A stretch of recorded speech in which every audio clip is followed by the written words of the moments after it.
Eh bien, nous allons pouvoir commencer, si vous êtes tous d'accord. Alors, c'est une première, hein, passe en vidéo, vous vous rendez compte? Bon, mardi, donc 25 mars 2025, donc c'est notre 8e séance consacrée à la lecture de l'Esprit des lois de Montesquieu. Bon, alors cette séance étant filmée et devant être reproduite sur YouTube, j'en profite pour indiquer qu'elle se déroule dans le cadre des activités de Philopop, l'association populaire de philosophie du Havre. Voilà. Alors, on peut faire le point d'abord, pour commencer. Lors des 2 dernières séances, nous avons examiné le gouvernement républicain, le gouvernement despotique, et nous avons montré que le despotisme ne désigne pas seulement un type de gouvernement, mais qu'il est aussi la tendance corruptrice qui les affecte tous, qui peut les affecter tous. Cette tendance est bien sûr d'abord inhérente au gouvernement despotique lui-même. Elle est constitutive de sa logique interne, en vertu de laquelle aucun gouvernement despotique ne devrait pouvoir se maintenir à l'existence, si vous vous souvenez. Mais comme on l'a vu, avec l'exemple du gouvernement chinois, un gouvernement despotique ne se maintient à l'existence que par les limites extérieures qu'il rencontre, comme par exemple celle d'un climat chaud, dans l'exemple de la Chine. Bon. Quant au gouvernement modéré, je vous rappelle qu'un gouvernement modéré, c'est un gouvernement régi par des lois. Nous disons aujourd'hui un état de droit. Quant au gouvernement modéré, le despotisme se traduit, pour eux, par une concentration et un renforcement du pouvoir, toujours plus grand, qui conduit à faire violence aux hommes. Et le despotisme se caractérise ici par ce que Montesquieu va appeler l'abus de pouvoir. Alors vous connaissez tous la célèbre formule de Montesquieu qui se trouve dans le chapitre 4 du livre 11, je l'avais déjà cité, mais on va la reprendre. Hein, c'est dans le texte d'ailleurs qui se trouve page 1, en haut à droite, chapitre 4 du livre 11. C'est un petit extrait. C'est une expérience éternelle que tout homme qui a du pouvoir est porté à en abuser. Il va jusqu'à ce qu'il trouve des limites. Alors, voilà un constat sans appel qui invite à se défaire de toute illusion. On ne peut pas compter qu'un homme qui a du pouvoir puisse de lui-même s'empêcher d'abuser. Si tout homme qui a du pouvoir est porté à en abuser, c'est qu'il est de la nature du pouvoir de ne pas contenir lui-même ses propres limites. Il va, comme le dit Montesquieu par la suite, il va jusqu'à ce qu'il trouve des limites, jusqu'à ce qu'il trouve à l'extérieur de lui quelque chose qui l'arrête. Donc si on ne peut pas compter sur la vertu des hommes pour arrêter le pouvoir, eh bien, seules des institutions pourront empêcher donc l'abus de pouvoir. Et vous voyez que le problème sera d'examiner les conditions institutionnelles qui permettent d'éviter toute dérive despotique dans les gouvernements modérés et d'assurer ainsi la liberté politique des citoyens. Et ben, c'est ce que nous ferons en lisant attentivement les premiers chapitres du livre 11 et ceux du livre 12. Livre 11 qui traite, comme l'indique le chapitre premier très court de ce livre 11, il traite, voyez-vous, des lois, vous avez trouvé, des lois qui forment la liberté politique dans son rapport avec la Constitution. Et puis le livre 12, lui, il traitera des lois qui forment cette liberté dans son rapport avec le citoyen. Mais nous allons d'abord nous occuper du livre 11. Alors, une remarque tout de même, avant de commencer. L'interrogation de Montesquieu certes, a une portée générale, mais on peut dire aussi qu'elle répond à une inquiétude concernant le risque de despotisme qui menace, selon lui, l'Europe à son époque. Et si vous regardez bien la page 3, vous voyez qu'au chapitre 8, le premier texte en haut, eh bien voilà ce qu'écrit Montesquieu dans le deuxième paragraphe du chapitre 8 du livre 8.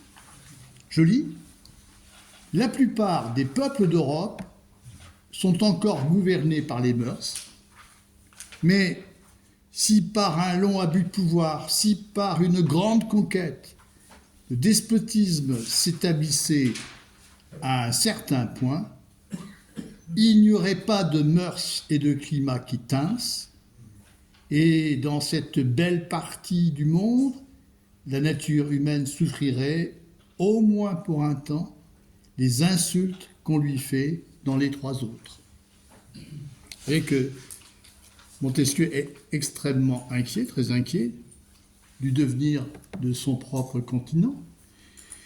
Le despotisme a déjà triomphé sur les trois autres continents, et maintenant il menace l'Europe. La liberté n'y subsiste qu'à la faveur d'un climat tempéré, qu'à la faveur de la douceur des mœurs. Mais si l'abus de pouvoir qui est propre aux monarchies absolues, et il pense ici surtout à la monarchie française, si l'abus de pouvoir s'installe durablement, eh bien le despotisme risque de s'imposer de façon durable. Il n'est pas très très optimiste, et d'ailleurs il ne voit pas d'un très bon œil la colonisation qui a lieu à son époque, la traite des Noirs, qui fait appel massivement à l'esclavage, parce qu'il a peur qu'en Europe, on réintroduise les esclaves. Il y a des projets qui vont en ce sens. Il s'agirait de faire venir des esclaves de l'Asie, vous voyez, pour effectuer des travaux pénibles, par exemple dans les mines. Donc il n'est pas très optimiste sur ce point.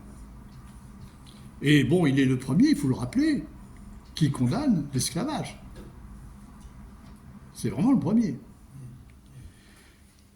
J'ai envie de poser la question, et nous, Européens d'aujourd'hui, en quoi le propos de Montesquieu peut-il avoir pour nous un écho ?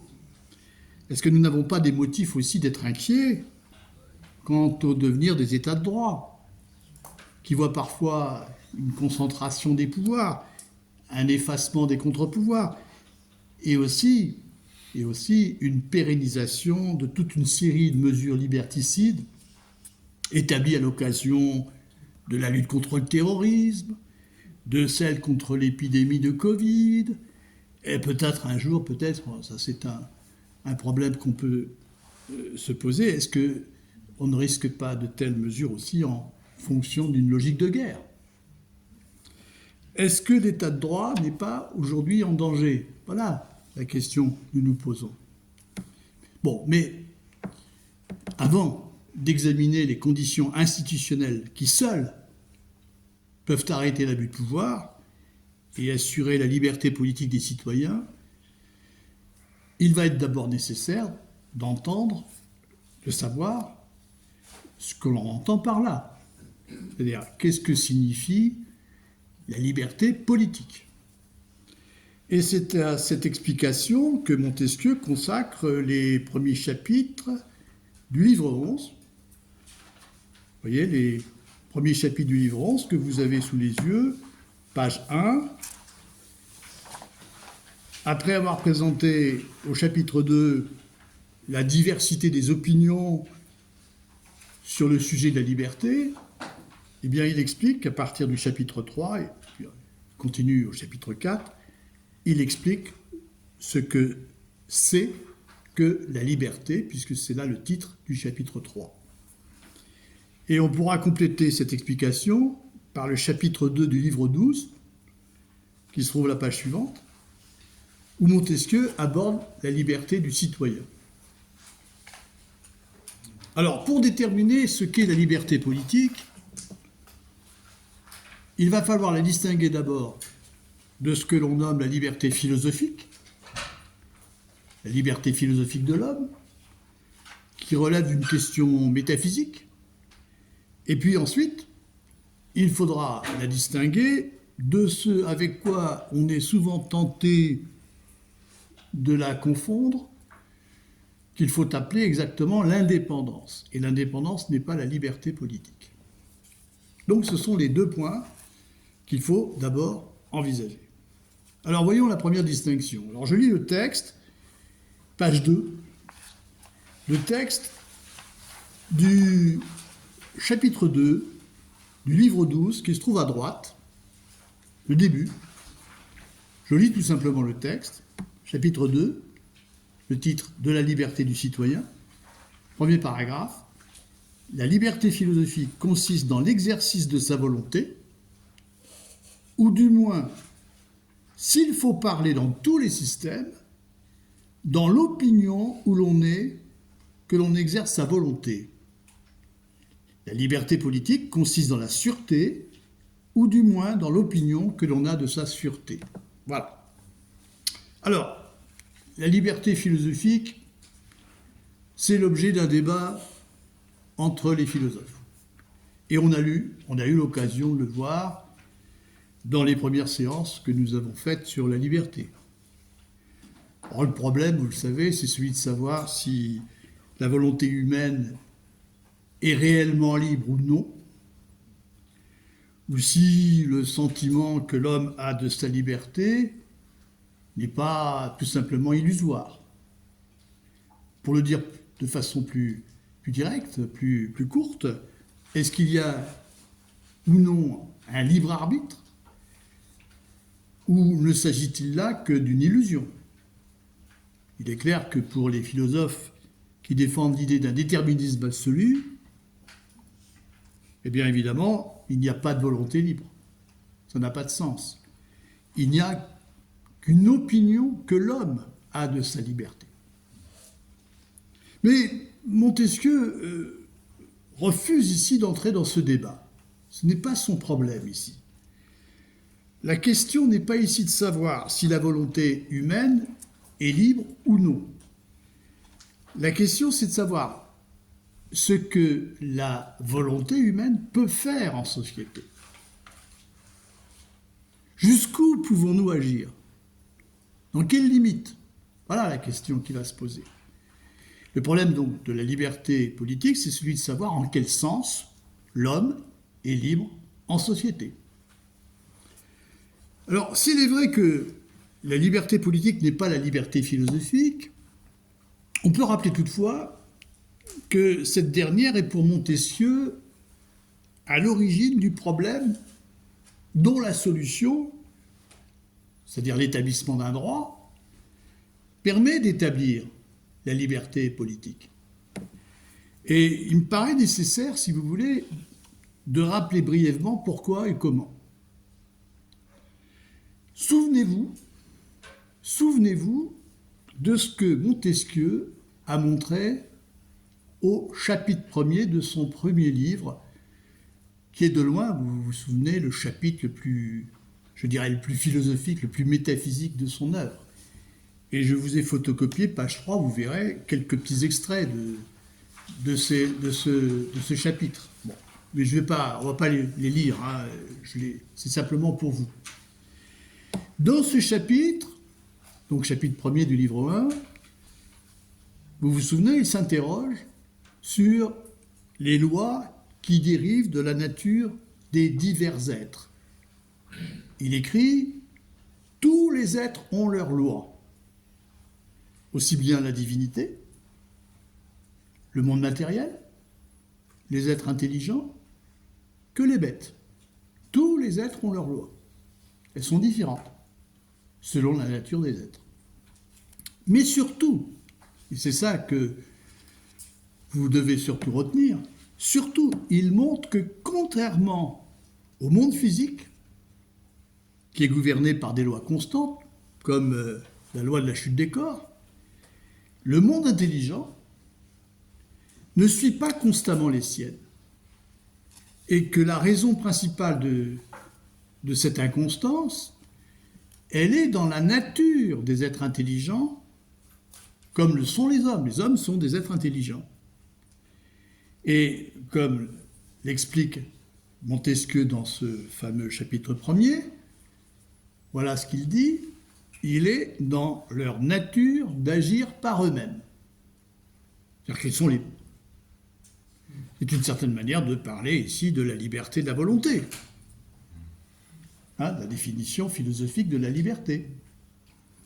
Ainsi, en tant qu'être intelligent, les hommes peuvent s'écarter des lois primitives qui gouvernent leur intelligence, qui, je vous le rappelle, sont des règles de justice innées que Montesquieu appelle des rapports d'équité. Vous vous souvenez de cela ?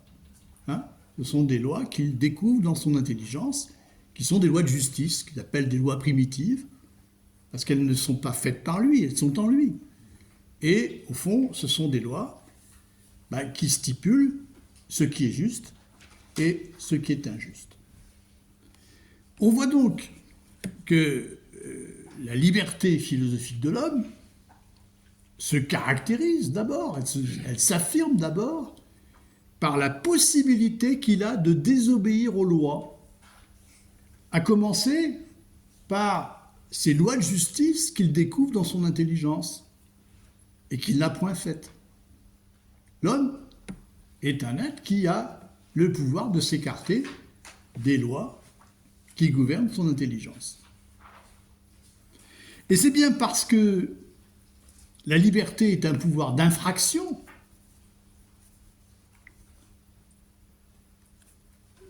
que Montesquieu est conduit à réfléchir au remède qui permettra d'éviter qu'elle ruine toute possibilité de vie en société. C'est bien parce que l'homme, la liberté de l'homme, la liberté constitutive de la nature humaine est une liberté négative, au fond, une liberté d'infraction, qu'il va falloir réfléchir au remède qui va permettre effectivement aux hommes de vivre en société et ne pas être victimes de cette liberté. Et comme il l'explique, vous vous souvenez là encore, au chapitre 2 et 3 du premier livre, dès que l'intelligence humaine s'éveille, à l'issue d'un processus de socialisation et d'acquisition des connaissances, eh bien, les hommes sont tentés d'entrer en guerre les uns contre les autres. Vous vous souvenez de ce point ? Et aussi longtemps que les hommes sont réduits à leur biologie, selon la fameuse hypothèse d'un état de nature, à laquelle recourent assez volontiers les philosophes, eh bien, Montesquieu reprend cette hypothèse. Qu'est-ce que serait l'homme dans un tel état ? S'il était réduit, au fond, à sa biologie, à vivre comme un animal, eh bien, l'homme ne pourrait y avoir aucun désir de domination sur les autres. Pourquoi ? Parce que, dans un tel état, les hommes seraient des animaux craintifs, portés à fuir leurs semblables. C'est-à-dire que l'état de nature ne peut pas être un état de guerre. C'est un état, au contraire, où les hommes cherchent à se fuir. Ils ont un sentiment de faiblesse et de détresse qui les porte plutôt à se fuir. Et c'est seulement en se socialisant, en développant leur intelligence, en acquérant des connaissances, que ce sentiment de faiblesse se renverse en sentiment de force et que les hommes cherchent alors à s'accaparer par la violence les principaux avantages de la société, comme le dit exactement Montesquieu, les principaux avantages de la société. Ainsi naît ce que Montesquieu appelle l'état de guerre. L'état de guerre entre les hommes qui va les contraindre à trouver un remède pour éviter de s'entretuer. État de guerre où l'on voit que l'intelligence de l'homme exerce, au fond, un rôle ambivalent. Ambivalent parce que, d'un côté, elle est ce qui pousse les hommes à agir par eux-mêmes, en s'écartant des règles de justice qui gouvernent leur intelligence et à faire violence aux autres hommes pour assouvir leurs passions. Et puis de l'autre, elle est ce qui leur permet d'envisager un remède à cet état de guerre que leur liberté engendre, que leur liberté d'infraction engendre, en établissant des lois politiques et civiles qui leur permettent de s'unir en société. Vous voyez ? Ambivalence. Et donc, si je résume, vous voyez que la liberté d'infraction, cette liberté négative qui est constitutive de la nature de l'homme, au fond, la liberté philosophique de l'homme, eh bien, cette liberté est à l'origine d'un état de guerre entre les hommes dont le seul remède est l'établissement d'un droit qui va produire la liberté politique. Vous voyez que, d'une certaine façon, la liberté négative de l'homme nous conduit, finalement, à la liberté politique, en tant qu'elle va résulter d'un remède aux maux créés par la liberté philosophique. Vous voyez que ce rappel nous permet de comprendre pourquoi la liberté politique se définit comme l'antidote de cette liberté d'infraction qui est constitutive de la nature de l'homme.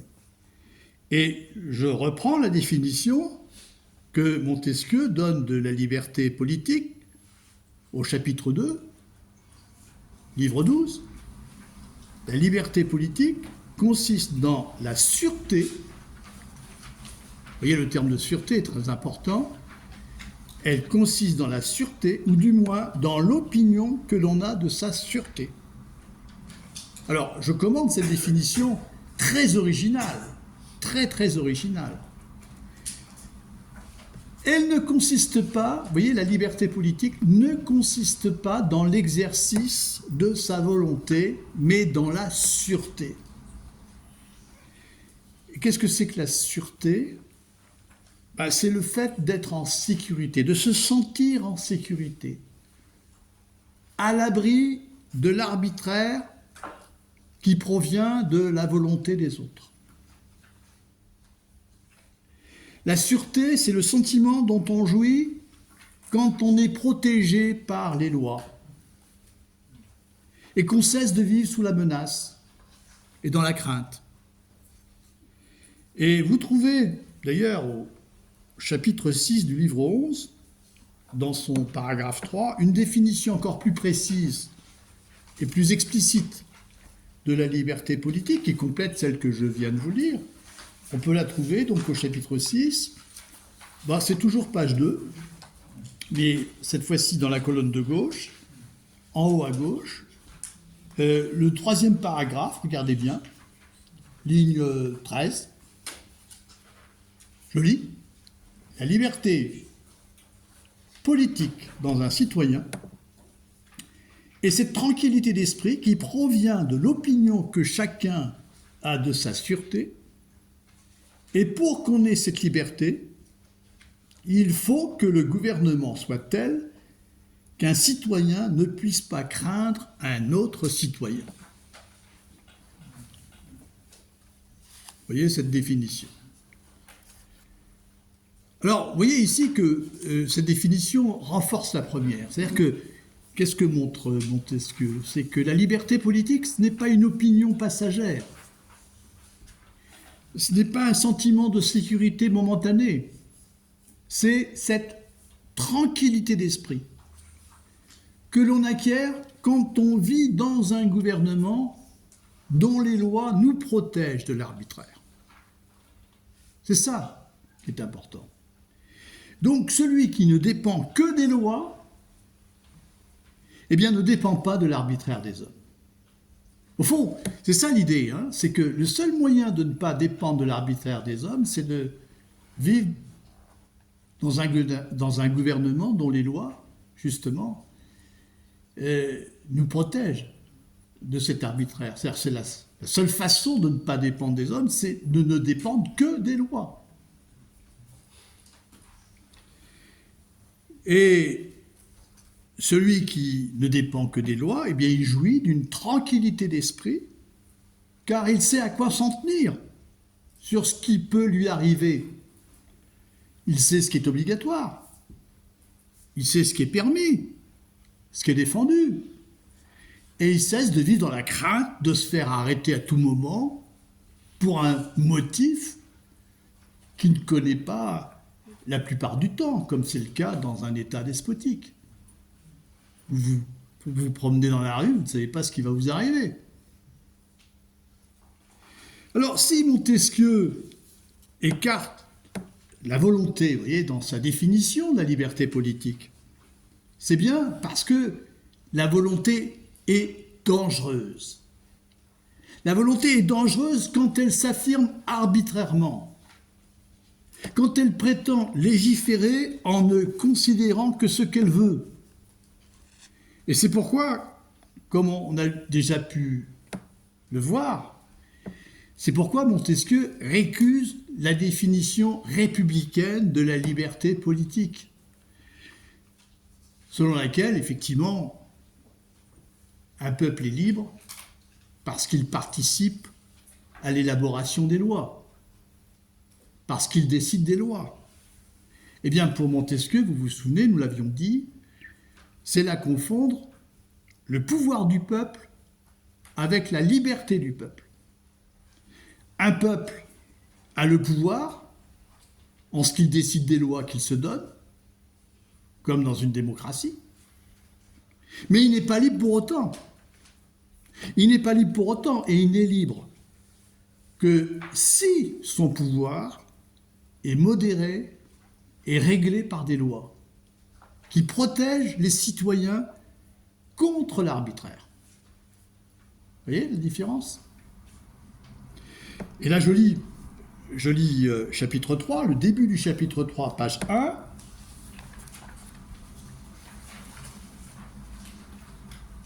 En bas, colonne de gauche, il est vrai que dans les démocraties, le peuple paraît faire ce qu'il veut, mais la liberté politique ne consiste point à faire ce que l'on veut. C'est clair, hein ? Alors après avoir levé la confusion entre le pouvoir du peuple et la liberté du peuple, entre la liberté politique du citoyen et l'exercice de la volonté, après avoir levé cette confusion, eh bien Montesquieu va distinguer la liberté politique de l'indépendance. C'est la deuxième distinction que j'avais formulée tout à l'heure. Qu'est-ce que c'est que l'indépendance ? L'indépendance, c'est l'état de celui qui ne dépend que de lui-même et qui n'a donc à rendre compte de ses actes à personne. L'indépendance est la condition qui caractérise l'homme dans la fameuse hypothèse de l'état de nature, dans ce que les philosophes appellent l'état de nature. Mais, contrairement à ces philosophes, qui considèrent qu'à l'état de nature, les hommes sont libres naturellement, et que l'État institué doit préserver cette liberté. C'est ce que pensent les philosophes du contrat social. Vous voyez, c'est comme ça qu'ils raisonnent. Au fond, le but des institutions politiques, c'est de préserver la liberté des hommes. Vous voyez, de la garantir par des lois. Bien contrairement à ces philosophes, Montesquieu considère qu'à l'état de nature, il n'y a pas de liberté naturelle. Il n'y a pas de liberté naturelle parce que, au fond, dans cette hypothèse, on l'a vu, les hommes vivent comme des animaux craintifs. Ils sont tous également soumis à la même faiblesse et à la même détresse. Ils sont égaux, oui, en ce sens, mais ils ne sont pas libres. Ils vivent dans l'insécurité, dans une insécurité radicale. Donc, si vous voulez, jamais Montesquieu ne conçoit la liberté comme une propriété naturelle de l'individu que les institutions politiques devraient préserver. Ça, c'est ce que dit, par exemple, un philosophe comme John Locke. Vous voyez, philosophe du contrat social, ce n'est pas ce que dit du tout Montesquieu. La liberté ne peut être qu'un fait social.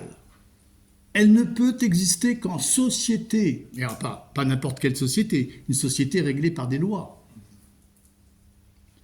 Et comme il va le démontrer donc au chapitre 3, donc elle ne peut exister que dans une société où l'action des hommes est réglée par des lois, où la coexistence des hommes est réglée par des lois. Et vous allez voir que la démonstration de Montesquieu dans ce chapitre 3, eh bien, elle va mobiliser deux couples de termes opposés contradictoirement. Alors, on va lire d'abord le texte, et puis je vais repérer avec vous les deux couples en question. Regardez la deuxième phrase, chapitre 3. Dans un État, c'est-à-dire dans une société où il y a des lois, la liberté ne peut consister qu'à pouvoir faire ce que l'on doit vouloir et à n'être point contraint de faire ce que l'on ne doit pas vouloir. Il faut se mettre dans l'esprit que ce que c'est que l'indépendance et ce que c'est que la liberté. La liberté est le droit de faire tout ce que les lois permettent, et si un citoyen pouvait faire ce qu'elles défendent, il n'aurait plus liberté, parce que les autres auraient tout de même, c'est-à-dire de la même manière, ce pouvoir. Alors, pour bien comprendre le texte, il faut d'abord repérer les deux couples d'opposés contradictoires qui le structurent. Vous avez d'abord un premier couple d'opposés contradictoires qui est ce que l'on doit vouloir et ce que l'on ne doit pas vouloir. Vous avez repéré. Ça, c'est le premier. Et puis le deuxième, c'est ce que les lois permettent et puis ce qu'elles défendent. Alors j'explique en quel sens il faut considérer que ce sont des opposés contradictoires. Ce sont des opposés contradictoires comme, en logique, on dit que le contradictoire de A, c'est non A. Ou pour prendre un exemple très simple, le contradictoire de noir, c'est non noir, ce n'est pas blanc, c'est non noir. C'est-à-dire, au fond, le contradictoire de noir, c'est tout ce qui n'est pas noir, c'est-à-dire, au fond, toutes les nuances du gris jusqu'au blanc. Vous voyez ? C'est beaucoup plus large que le blanc seulement. Vous voyez, vous comprenez, hein ? Eh bien, il faut avoir ça en tête pour comprendre le raisonnement ici de Montesquieu. Je prends le premier couple d'opposés contradictoires.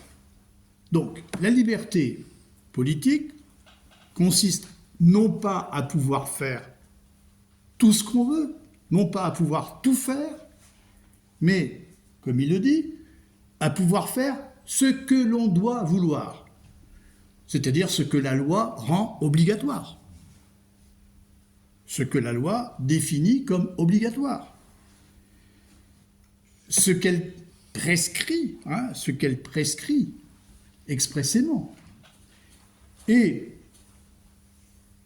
corrélativement, elle consiste à pouvoir refuser de faire ce qu'on ne doit pas vouloir, ce qu'on ne doit pas vouloir, c'est-à-dire ce qui n'est pas obligatoire. Je peux refuser de faire ce qui n'est pas obligatoire, ce que la loi ne prescrit pas expressément.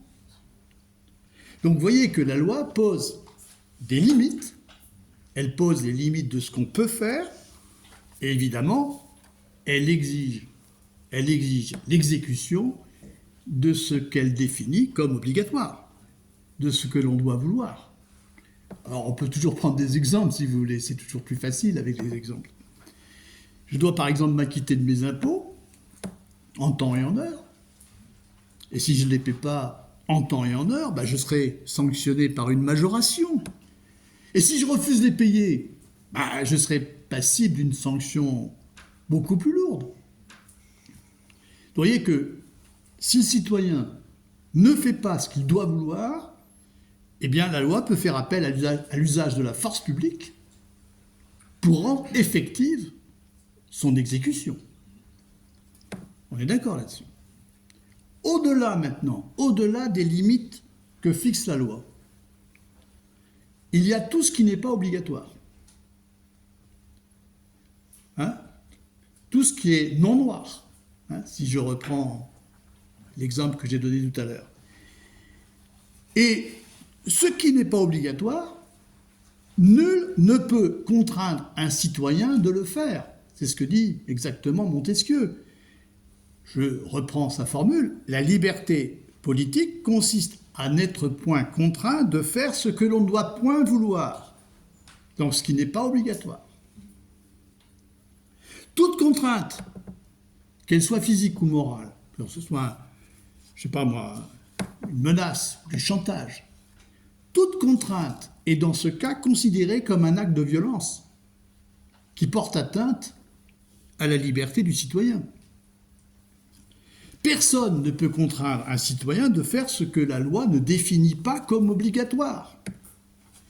Et la loi protège le citoyen contre les actions qui le contraindraient de le faire parce qu'elles sont attentatoires à sa liberté. On ne peut pas me contraindre de porter tel type de vêtements dans la rue. Voilà. Considérons maintenant le second couple d'opposés contradictoires. Hein, c'est la suite. Je lis à nouveau. La liberté est le droit de faire tout ce que les lois permettent, et si un citoyen pouvait faire ce qu'elles défendent, il n'aurait plus liberté parce que les autres auraient tout de même ce pouvoir. Hein, j'ai repris ce passage.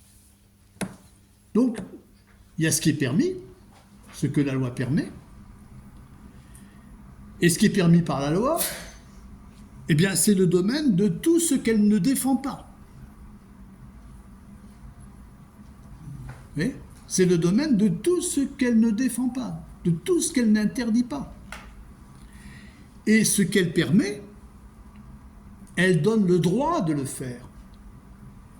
Et quand je dis qu'elle donne le droit de le faire, il faut être clair là-dessus. Ça ne signifie pas que la loi tolère que je le fasse ou qu'elle m'autorise à le faire.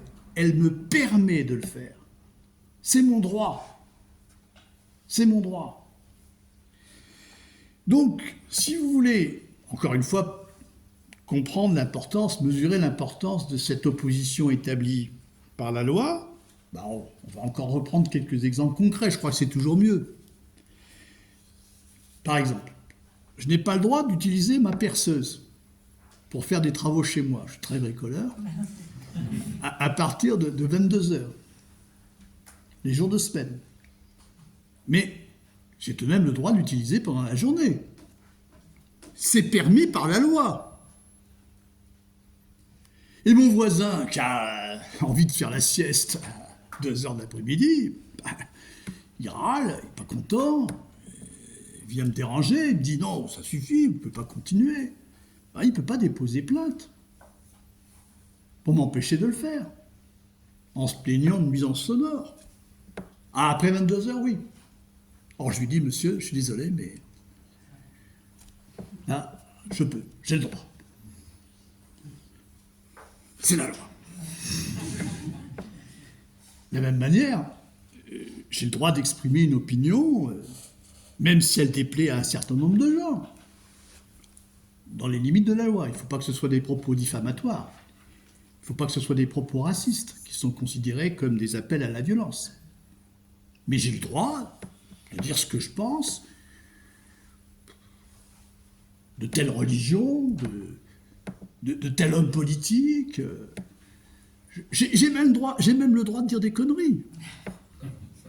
J'ai le droit de dire que la Terre est plate. C'est pas un crime. C'est de la bêtise, mais c'est pas un crime. Donc vous voyez qu'en règle générale, nul ne peut intenter un procès en justice contre quiconque fait ce que la loi permet. En revanche, comme l'écrit encore Montesquieu, si un citoyen pouvait faire ce que les lois défendent, cela voudrait dire alors que tous pourraient le faire. Dès lors, l'opposition établie entre ce qui est permis et ce qui est défendu, cette opposition s'effacerait, la loi serait détruite, et la destruction de la loi entraînerait avec elle la destruction de la liberté politique des citoyens. Parce qu'un citoyen qui se croirait libre en faisant ce que les lois défendent n'aurait plus en réalité de liberté. Il n'aurait plus aucune liberté en réalité, puisqu'il serait désormais exposé à l'arbitraire de n'importe qui. Donc si nous concluons sur ce point, vous voyez bien que la liberté n'est pas l'indépendance, qui revient à prétendre faire tout ce que l'on veut sans limite. Et si les lois n'existaient pas pour déterminer ce qui est obligatoire et ce qui ne l'est pas, ce qui est permis et ce qui est défendu, la liberté serait détruite. Chacun serait exposé à l'arbitraire des autres. Vous voyez donc que la liberté politique, la liberté n'existe que par les lois, auxquelles tous doivent être soumis, y compris les gouvernants. Donc vous voyez que ici, pour Montesquieu, on ne peut pas parler de la liberté naturelle, ça n'a pas de sens. Il n'y a de liberté que dans le cas d'une société. Et toute la question, c'est de préserver ce cadre. Alors, donc, j'ai bien compris, la liberté n'existe que par les lois. Mais on est tenté de faire ici une objection. Est-ce qu'on n'appelle pas loi, parfois, des textes liberticides? Est-ce qu'on peut se contenter d'une simple dénomination? Est-ce qu'il ne faut pas admettre qu'il y a des lois qui ne méritent pas leur nom? Et comment dès lors s'assurer qu'une loi ne soit pas la décision arbitraire d'un homme, d'un groupe d'hommes, qui imposent leurs intérêts à la société tout entière, au détriment des autres? Pour l'instant, la seule chose dont nous soyons sûrs, à ce stade de notre réflexion, c'est comme le dit Montesquieu au chapitre 4, regardez le chapitre 4 en haut à droite, je lis, deuxième phrase, « La liberté politique ne se trouve que dans les gouvernements modérés. » La seule chose que je puisse dire pour l'instant, elle ne se trouve que dans les gouvernements modérés, c'est-à-dire les gouvernements réglés par des lois. Seulement, évidemment, ça veut dire aussi qu'elle ne peut pas exister dans des gouvernements despotiques. Ou, pour reprendre une formule de Montesquieu dans le livre 5, que j'avais cité déjà, où la loi est seulement la volonté momentanée du prince. Dans un État despotique, la loi n'est que la volonté momentanée du prince. Seulement, bon, on est d'accord là-dessus. Ce que je viens de vous dire est incontestable. Elle n'existe que dans les gouvernements modérés. Mais c'est loin d'être suffisant. Car comme le précise aussitôt Montesquieu, juste après, elle, c'est-à-dire la liberté, mais elle n'est pas toujours dans les États modérés. Elle n'y est que lorsqu'on n'abuse pas du pouvoir. Je reprends. Mais elle n'est pas toujours dans les États modérés. Elle n'y est que lorsqu'on n'abuse pas du pouvoir.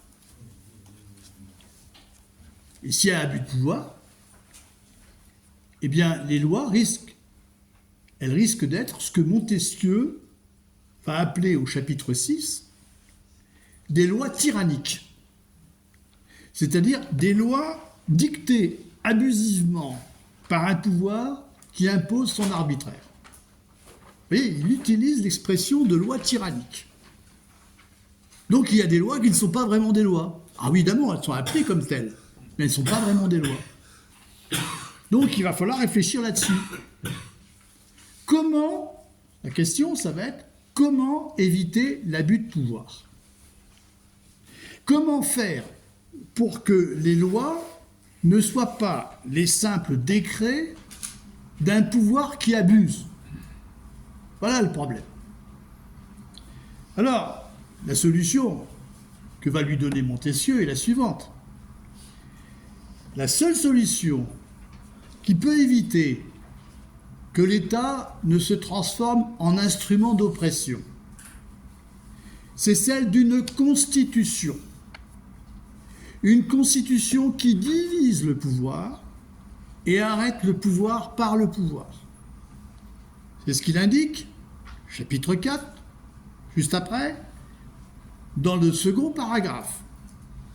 Et je lis ce passage juste après la formule célèbre, mais c'est une expérience éternelle que tout homme qui a du pouvoir est porté à en abuser, il va jusqu'à ce qu'il trouve des limites, qui le dirait, la vertu même a besoin de limites, et voilà le passage que je souligne maintenant, pour qu'on ne puisse abuser du pouvoir, il faut que par la disposition des choses, le pouvoir arrête le pouvoir. Une constitution peut être telle que personne ne sera contraint de faire les choses auxquelles la loi ne l'oblige pas et à ne point faire celles que la loi lui permet. Donc voilà, la solution d'une constitution. Une constitution, c'est un dispositif qui organise les pouvoirs, qui les divise, de telle sorte qu'ils puissent s'arrêter les uns les autres, qu'ils puissent se faire contrepoids. Eh bien, cette solution de Montesquieu, c'est l'exact contre-pied de celle du philosophe Thomas Hobbes, et je voudrais en parler. Ce grand philosophe politique anglais, qui a publié en 1651 le Léviathan, cette œuvre magistrale.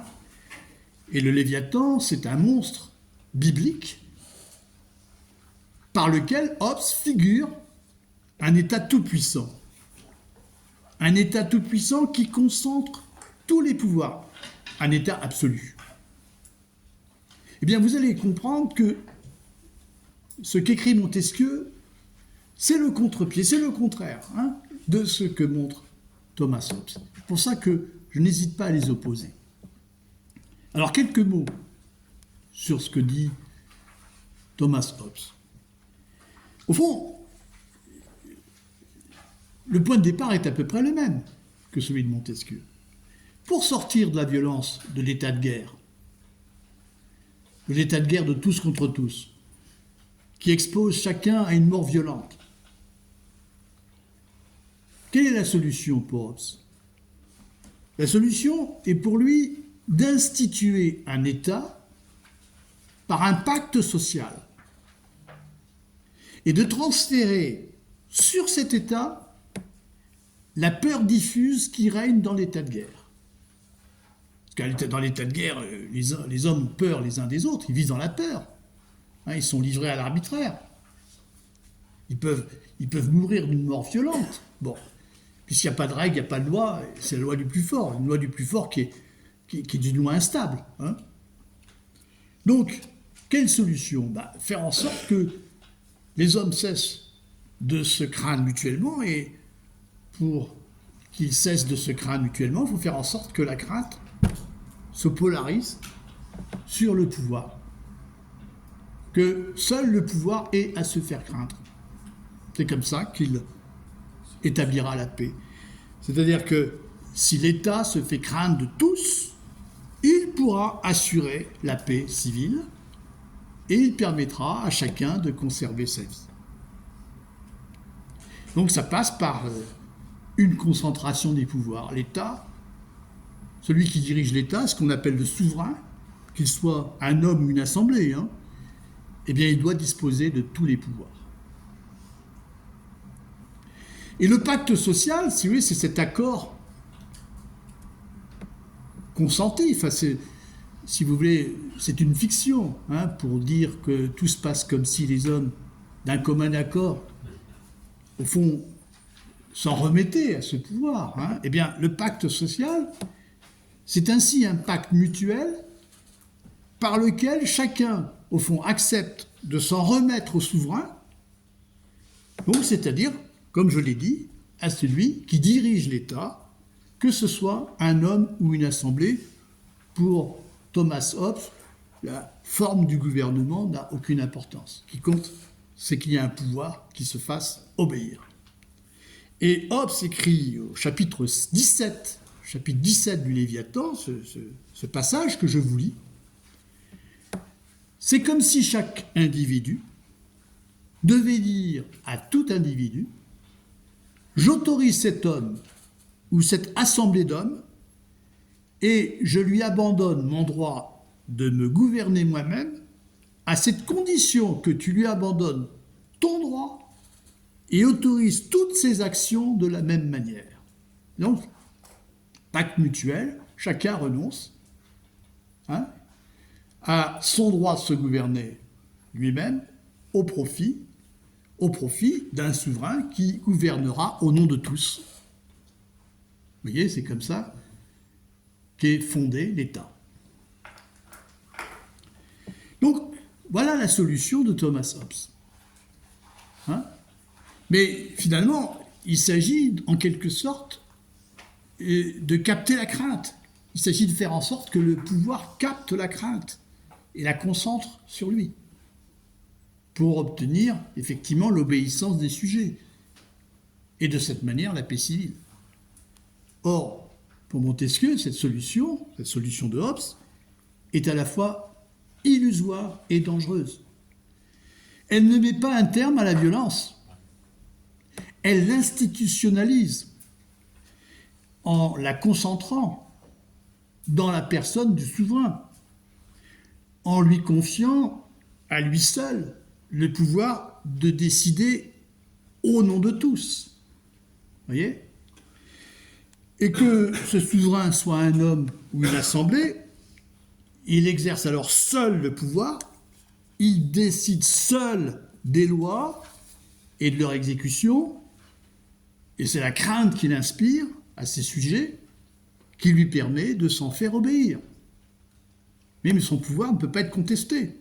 C'est lui qui décide de ce qui est juste et de ce qui est injuste. Il n'y a rien au-dessus de lui. Vous voyez, il n'y a pas de loi au-dessus de lui. C'est lui qui fait la loi.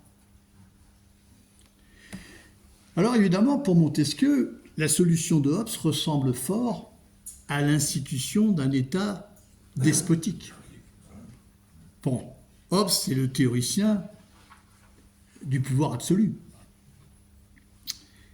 Et évidemment, pour Montesquieu, au lieu de concentrer tous les pouvoirs dans les mêmes mains, la solution est tout au contraire de distribuer ces pouvoirs dans des mains différentes. Sa solution, c'est de diviser le pouvoir. C'est de diviser le pouvoir et de distribuer les différents pouvoirs dans des mains distinctes. Et pour illustrer cette solution, eh bien, il choisit d'étudier l'exemple contemporain de la Constitution d'Angleterre, chapitre 6. Alors, il faut savoir que, à la suite de la glorieuse révolution de 1688, parce que l'Angleterre a été troublée au XVIIe siècle, il y a eu plein d'événements. Le premier roi qui a eu la tête coupée, c'est Charles Ier. C'est pas Louis XVI. Bon. Il y a eu plein d'événements, plein de troubles en Angleterre. Bon, en 1688, il y a une deuxième révolution, la Glorieuse Révolution, qui va permettre aux Anglais d'établir une monarchie constitutionnelle. Et donc, c'est cette monarchie qui va inspirer ici Montesquieu. Mais contrairement à ce que l'on dit souvent, Montesquieu n'en fait pas un modèle. Ce n'est pas un modèle. Alors, je ne vais pas encore expliquer pourquoi, parce que j'ai déjà dit plusieurs fois. Pour Montesquieu, il ne peut pas y avoir de modèle de bon gouvernement dans l'absolu. Je ne reprends pas l'explication. Mais qu'est-ce qu'il fait de cette constitution? Il en fait un objet d'étude privilégié. Elle est, selon le terme même utilisé par Montesquieu, elle est un miroir, c'est le terme qu'il emploie, vous voyez, il ne parle pas de modèle, il parle de miroir. Elle est un miroir grâce auquel on peut réfléchir aux conditions qui assurent la liberté politique. Alors, miroir ne signifie pas que Montesquieu va se contenter d'écrire la réalité institutionnelle de l'Angleterre, ne pas se contenter de décrire ce qu'il voit. Non, parce qu'il va éliminer d'ailleurs un certain nombre d'aspects de cette constitution, un certain nombre de ses lacunes. Il va, en quelque sorte, procéder par une épure, vous voyez. Il va construire une sorte d'objet, il va construire une sorte d'objet de laboratoire qui lui permettra de réfléchir. C'est-à-dire, au fond, il va faire une sorte d'expérience de pensée, en quelque sorte, en s'appuyant sur la Constitution d'Angleterre. Alors, s'il se bornait à une description empirique, il utiliserait le présent de l'indicatif. C'est pas ce qu'il fait. Il écrit au conditionnel. Et pourquoi il écrit au conditionnel? Pour souligner qu'il s'agit pour lui avant tout de déterminer les conditions sans lesquelles la liberté politique serait anéantie. Comme en témoigne d'ailleurs un passage, le paragraphe 6 du chapitre 6, vous voyez page 2, là, vous allez comprendre, ce passage est très clair. Donc, ligne 31, et vous voyez qu'il s'exprime au conditionnel.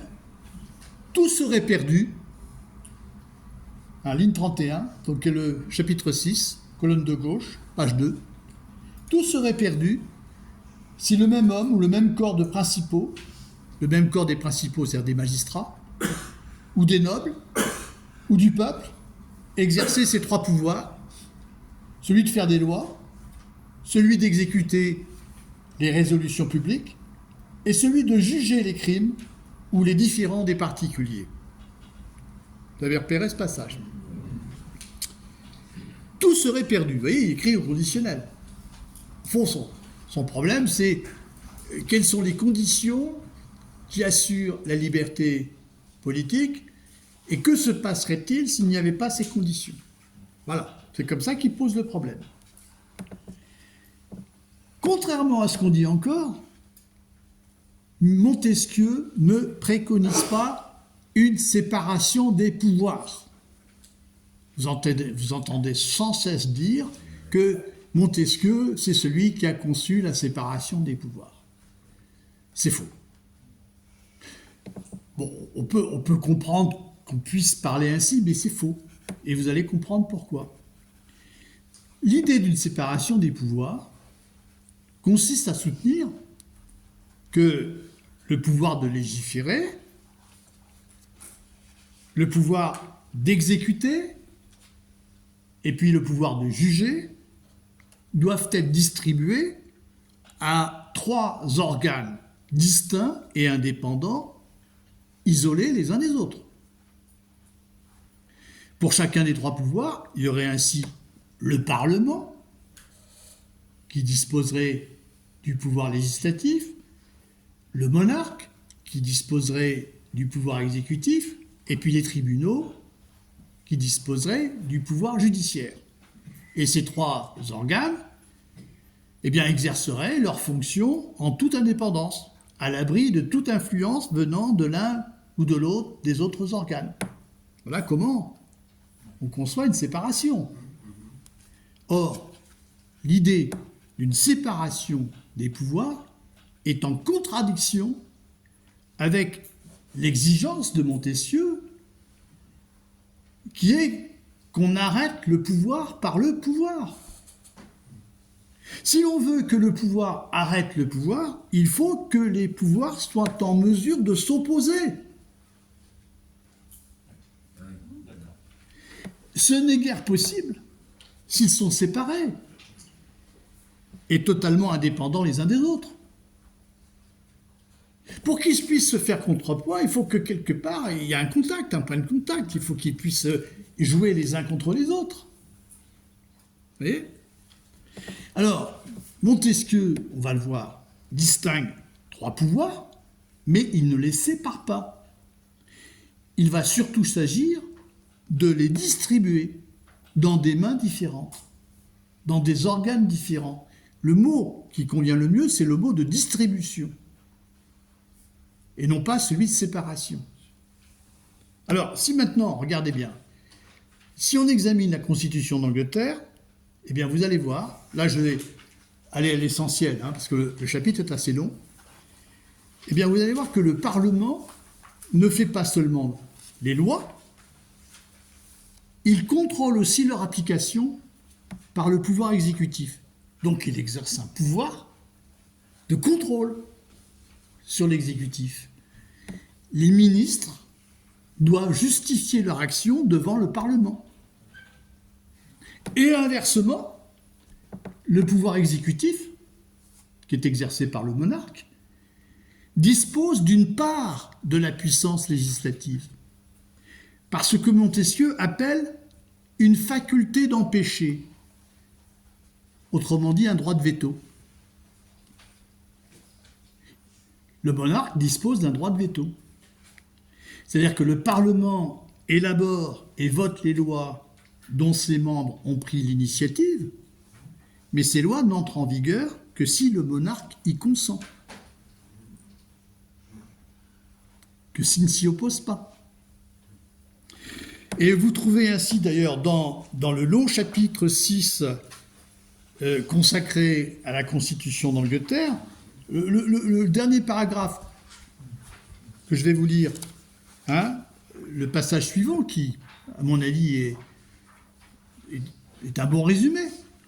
Voici donc la constitution fondamentale du gouvernement dont nous parlons.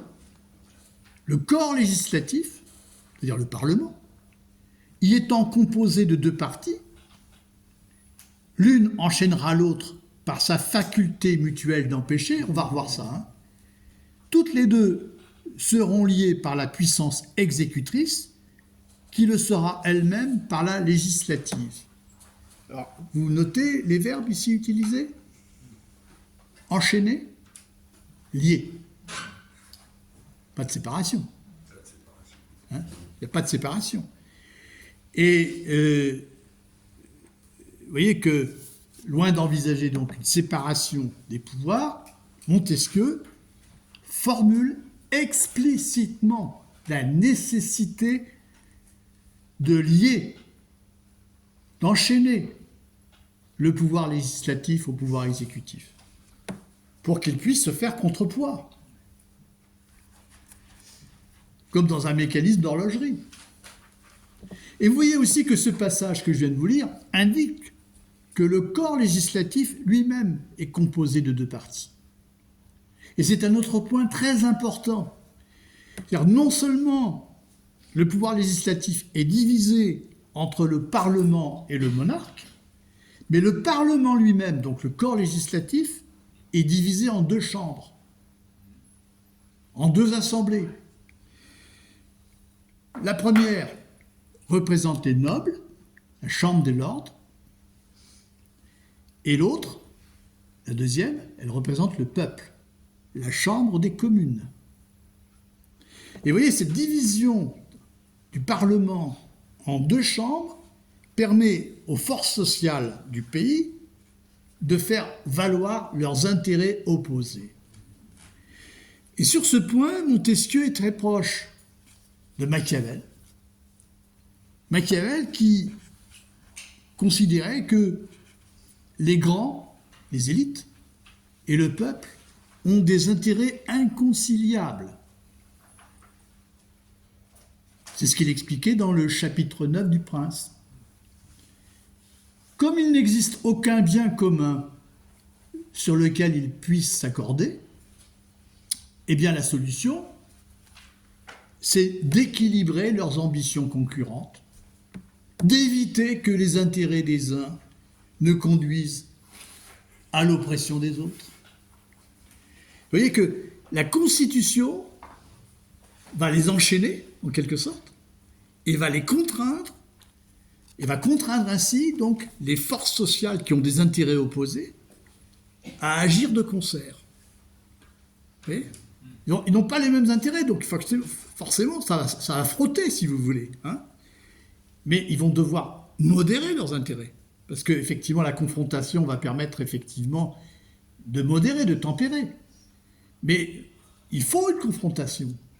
Il est évident que les deux forces sociales n'ont pas les mêmes intérêts. Il n'y a pas de bien commun préalable, c'est pas vrai. Il y a forcément conflit. Mais ce conflit va être régulé. Vous voyez, de cette manière-là. Et ils vont être contraints d'agir ensemble, hein, de trouver une solution, de trouver une loi qui soit une sorte de compromis. Concernant la Chambre des communes, où se trouvent les représentants du peuple, ceux-ci sont élus au sein de circonscriptions électorales. Vous voyez ? Et je vous rappelle, on l'avait déjà dit, pour Montesquieu, la représentation, c'est une institution nécessaire qui permet d'éviter le danger d'une démocratie directe. Vous vous souvenez de ça ? L'élection des représentants, c'est une procédure aristocratique. Hein. N'oubliez pas que la procédure démocratique, c'est le tirage au sort, c'est pas l'élection. L'élection, c'est une procédure aristocratique qui permet de sélectionner ceux qui sont jugés les meilleurs, ceux qui sont jugés les plus aptes à exprimer les intérêts du peuple, sans céder à ses passions aveugles et immédiate. L'idée de Montesquieu, il n'est pas le seul au XVIIIe siècle à penser ainsi, c'est que les représentants du peuple, peuvent jouer le rôle de filtre et de modérateur. Vous voyez, ils canalisent les passions du peuple. Ce serait dangereux que le peuple puisse s'exprimer directement, hein, c'est toujours cette idée qui revient. Et donc pour ces raisons, je vous le rappelle, les représentants ne sont pas des commissaires du peuple, contrairement à ce que voudra Rousseau dans le contrat social. Hein. Les commissaires du peuple, ils ont un mandat impératif. Non, c'est pas comme ça que Montesquieu l'envisage. Alors si je récapitule, ce qui préserve donc de l'abus de pouvoir, donc ce n'est pas une séparation des pouvoirs, mais c'est leur distribution dans des organes distincts, et c'est aussi le partage du pouvoir législatif par plusieurs forces sociales et politiques. Alors lorsque ces conditions ne sont pas réunies, c'est-à-dire lorsque le pouvoir législatif et le pouvoir exécutif sont confondus dans les mêmes mains, et j'ajoute aussi quand ce sont les intérêts d'un seul groupe social qui commande, la conséquence, c'est celle qu'énonce Montesquieu, chapitre 6, paragraphe 4, ligne 18 à 24.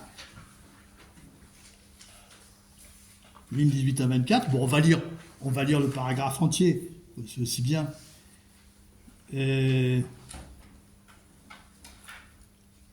Lorsque dans la même personne,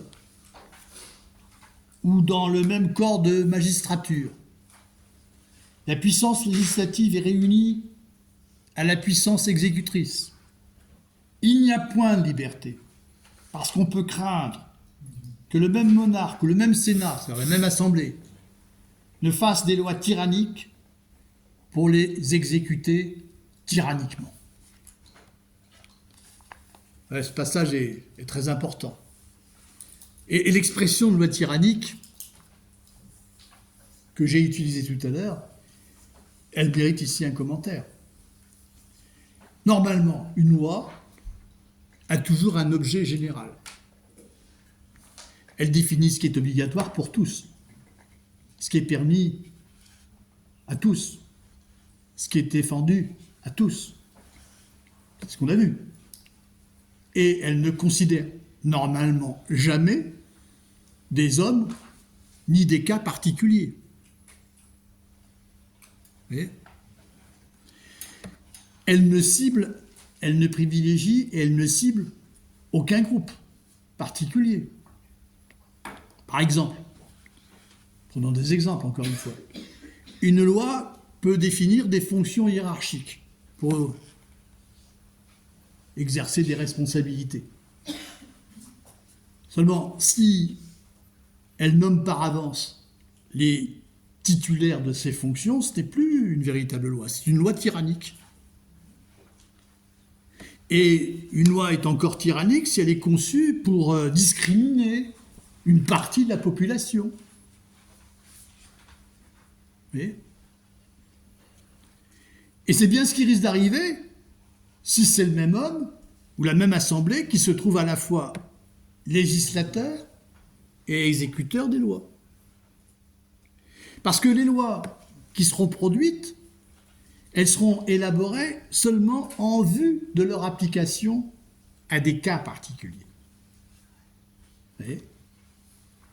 Et leur exécution, eh bien, sera elle-même tyrannique, puisque n'étant pas l'application d'une véritable loi, puisqu'étant plutôt l'application de décrets arbitraires, eh bien, leur exécution sera inévitablement un acte de violence. Vous voyez, c'est très important ce point-là. Très important. Et on pourrait, à partir de là, réfléchissez pour chaque loi, si c'est vraiment une loi, si elle n'implique pas une discrimination, etc. C'est ça qu'il faut faire. Et ça, Montesquieu nous donne la règle, en quelque sorte. Le seul pouvoir qui doit être séparé, c'est le pouvoir judiciaire. Alors que le pouvoir exécutif, le pouvoir législatif doivent être liés et enchaînés, le seul pouvoir qui doit être séparé des deux autres, c'est, je répète, le pouvoir judiciaire. Et c'est la seule fois où Montesquieu parle de séparation. D'ailleurs, formulé autrement, cela signifie que la justice doit être indépendante et que la liberté des citoyens est en danger. Elle est en danger si, justement, la justice n'est pas indépendante. Alors, lisons le paragraphe 5, chapitre 6, lignes 24 à 30. Il n'y a point encore de liberté si la puissance de juger n'est pas séparée de la puissance législative et de l'exécutive. Si elle était jointe à la puissance législative, le pouvoir sur la vie et la liberté des citoyens serait arbitraire, car le juge serait législateur. Si elle était jointe à la puissance exécutrice, le juge pourrait avoir la force d'un oppresseur. Donc, deux cas de figure. Premier cas de figure, celui de la confusion du pouvoir législatif et du pouvoir judiciaire. C'est-à-dire que si le juge est en même temps législateur, on peut craindre qu'il ne fasse une loi qu'en vue du jugement qu'il veut prononcer. Deuxième cas de figure, celui de la confusion du pouvoir exécutif et du pouvoir judiciaire. Si le juge détient lui-même la force publique, ou si à l'inverse c'est la police qui fait la justice, le risque est grand que celui qui détient les deux pouvoirs soit tenté d'arrêter un homme en vue de le déclarer coupable. Dans ces conditions, la présomption d'innocence n'existe plus. Comme le dit Montesquieu, le juge pourrait avoir la force d'un oppresseur. Le juge pourrait avoir la force d'un oppresseur. Le jugement rendu risque de n'être qu'un simulacre de jugement qui consiste à valider une décision qui est déjà prise par avance. Dans tous les cas, le problème est de s'assurer que le juge se limite à la stricte puissance de juger, sans confusion aucune avec d'autres puissances, sans dépendance à leur égard. Alors vous me direz, est-ce que, ça y est, on a trouvé les conditions qui permettent d'établir la liberté politique, est-ce que c'est suffisant? Non. Non, c'est pas encore suffisant. Est-ce qu'on en a fini avec l'arbitraire? Non. Pour assurer les conditions de la liberté politique, il ne suffit pas d'empêcher l'abus de pouvoir. Il ne suffit pas qu'une constitution distribue les pouvoirs dans des organes distincts, qu'elle sépare le pouvoir judiciaire des deux autres. Il faut encore que cesse l'arbitraire qui affecte les lois pénales, que Montesquieu appelle les lois criminelles. Et ce point est très important, c'est le dernier point que je vais traiter, c'est celui que je voudrais maintenant aborder. Je ne lirai pas jusqu'au bout. On continuera, parce qu'il y a beaucoup de choses à dire là-dessus. Et je dirais que, je ferai la remarque suivante, c'est que le livre 11 est très célèbre, mais pour Montesquieu, c'est le livre 12 le plus important. Il a été président du Parlement de Bordeaux. Il a eu à juger. C'est une question qui lui tient à cœur. La question du droit pénal. Il est le premier à s'intéresser de façon approfondie à la question. Il ouvre un champ nouveau. Donc, j'attire votre attention sur ce sujet. Donc, ce problème est abordé dans le livre 12 de l'Esprit des lois, qui traite des lois civiles, celles qui forment la liberté politique dans son rapport avec le citoyen. Donc, je cite Montesquieu. Et tout particulièrement, il traite tout particulièrement des lois pénales qui sont parmi les lois civiles, celles qui ont avec la sûreté du citoyen le rapport le plus sensible.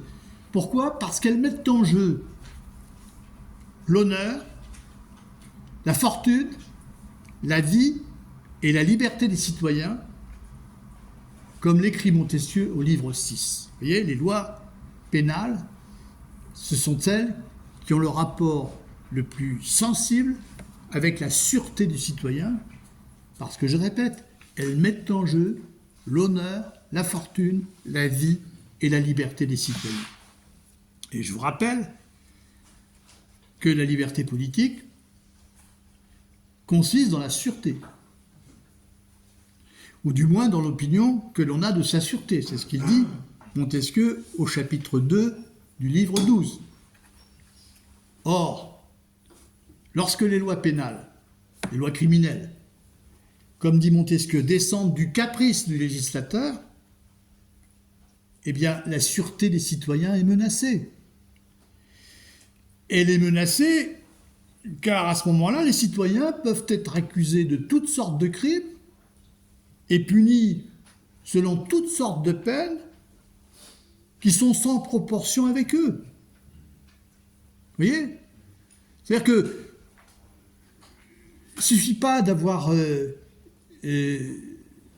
évité l'abus de pouvoir. Il faut aussi s'assurer que les lois pénales soient des lois qui ne soient pas arbitraires,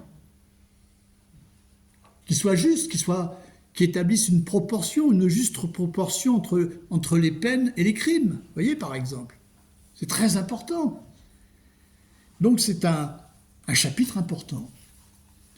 Et donc, et comme l'explique Montesquieu, là vous avez le texte, page 2, le chapitre 12, toujours, donc le chapitre 2, excusez-moi, le chapitre 2 du livre 12, ligne 6, deuxième paragraphe. Cette sûreté, dit Montesquieu, cette sûreté n'est jamais plus attaquée que dans les accusations publiques ou privées. C'est donc de la bonté des lois, criminelles que dépend principalement la liberté du citoyen. Et précisément, la liberté du citoyen est attaquée quand le présumé coupable, celui qui est accusé d'un crime, n'est pas considéré comme un citoyen dont il faut protéger les droits avant d'établir sa culpabilité, avant de prononcer une peine.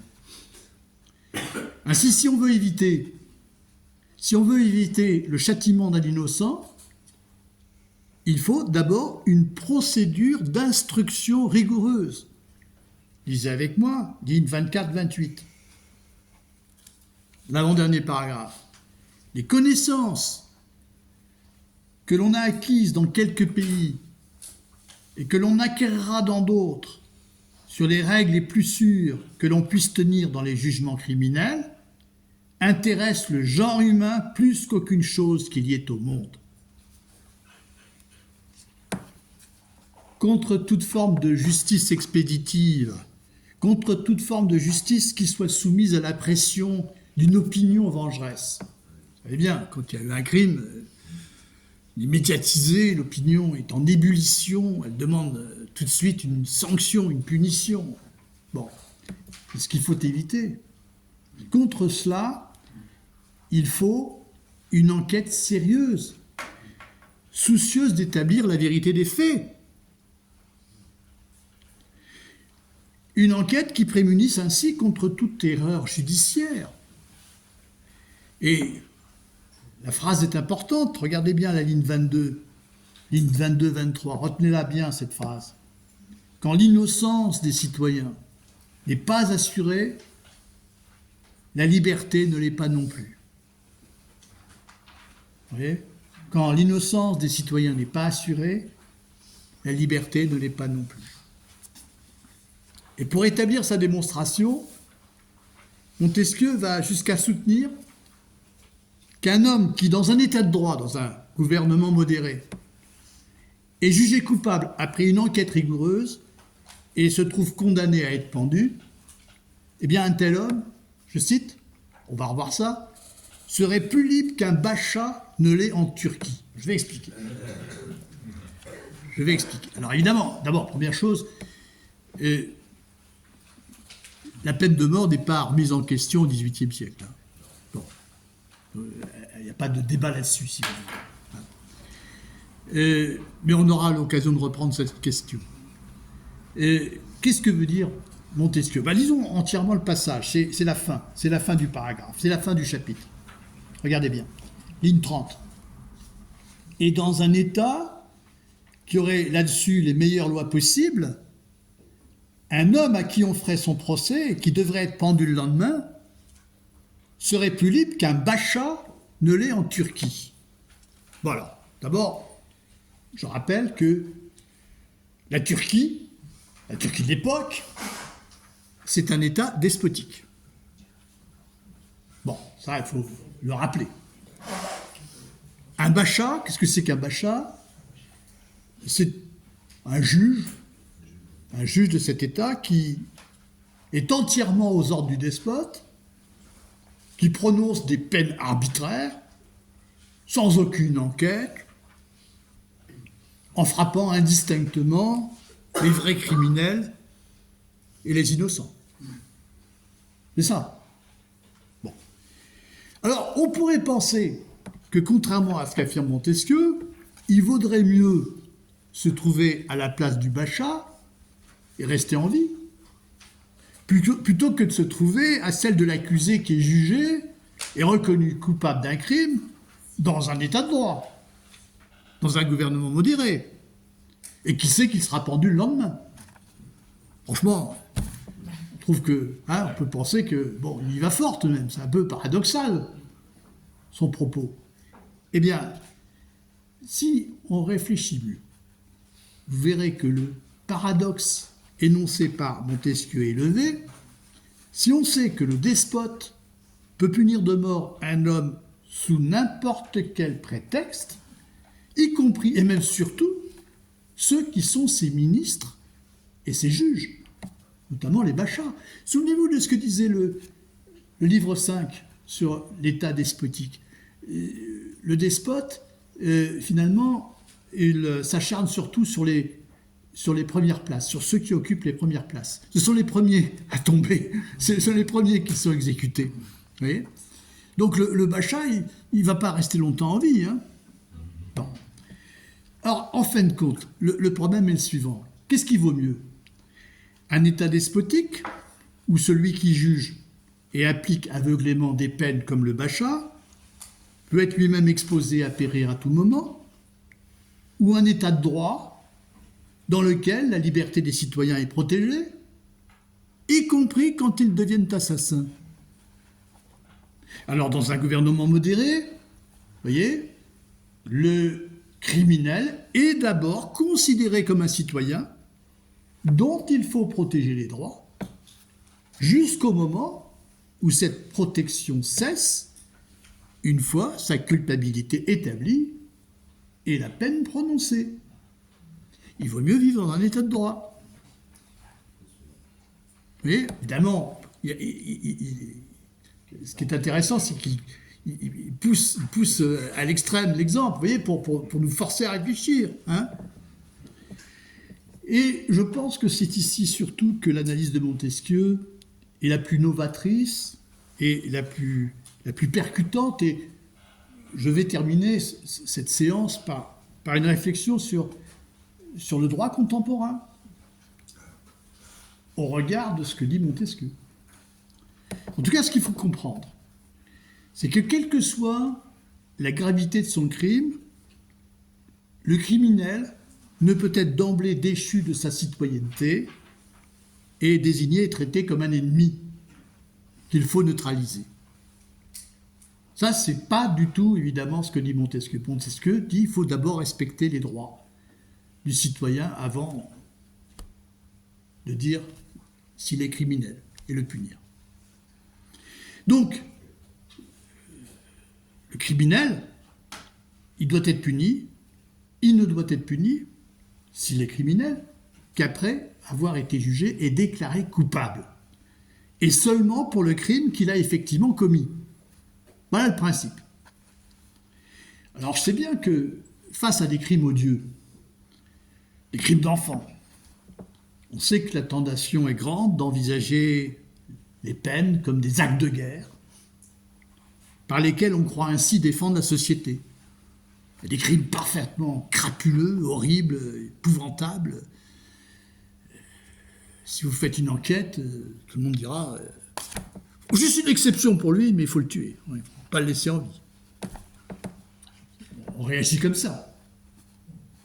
Seulement, ce que dit Montesquieu, c'est clair, hein, c'est rigoureux. La protection légale des citoyens n'admet aucune exception. Et si on admet une exception, ben on prend le risque de donner à ce moment-là toute latitude à un pouvoir répressif qui, au nom de la sécurité collective, pourra bel et bien détruire la sûreté des citoyens. Ça commence par une exception, puis après ça peut s'étendre. Hein.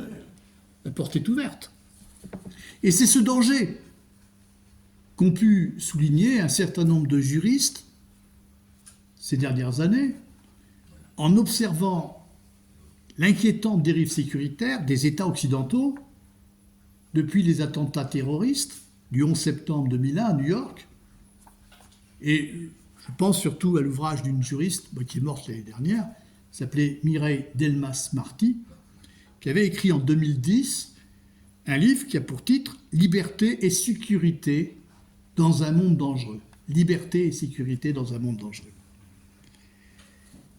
Alors, rappelons-nous que c'est au nom de la lutte contre le terrorisme que le gouvernement américain avait fait promulguer le Patriot Act. Vous vous souvenez de ça? Et il avait instauré des zones d'exception juridique en matière de détention et de statut des prisonniers comme Guantanamo. Rien de plus étranger à l'idée de sûreté, qui est chère à Montesquieu, que cette logique sécuritaire, qui, loin de modérer l'exercice de l'État, l'autorise au contraire à s'affranchir de toute limite et à concentrer tous les pouvoirs. Ces gens qu'on arrête, ils ne sont pas jugés. Ils sont arrêtés administrativement. voyez, on a affaire à une détention administrative. Il n'y a pas de jugement. Bon. Alors, à partir du moment où on entre là-dedans, ça peut s'étendre. Hein.